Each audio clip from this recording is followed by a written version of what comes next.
মুড়ি খাবি?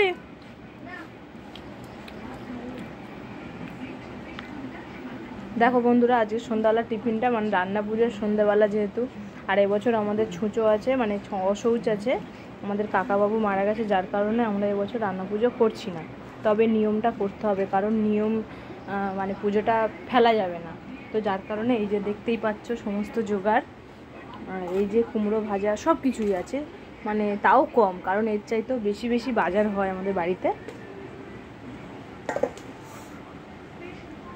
আর স্পেশালি মাকে এই যে ওল ভাজাটা দিতেই হয়, পান্তার সাথে ওনার ওল ভাজাটা খুব ফেভারিট। তো এখানে 3 রকম, আর বেশি কিছু করব না। এখানে আছে ইলিশ মাছ আর চেলা মাছ বলে একটা মাছ আছে, এই যে ইলিশ দেখলে চেলা মাছ আছে, ইলিশ মাছ আছে 1.5 কেজি মতন, আর চেলা মাছ আছে। তো এই এবছরে যাই হোক খুব দুঃখের সাথে এরকমই একটাই হবে, তারপরে আবার সামনের বছর ভালোভাবে পুজোটা করা হবে। আর আমাদের প্লাস আমাদের বিশ্বকর্মা পুজোও আছে, কারণ আমাদের বাড়ি কারখানা আছে। তো এবছর আর কী রান্না, মানে কেমনভাবে রান্নার লুকগুলো হয়েছে সবই দেখাবো সত্যি। আর আমাদের সবথেকে একটা ইউনিক কথা হচ্ছে, আমাদের রান্না হলে আমাদের কিন্তু রান্নাটা এলোই থাকে, মানে সারা রাত ঢাকা দেওয়া হয় না, সেটাই আমরা খাই।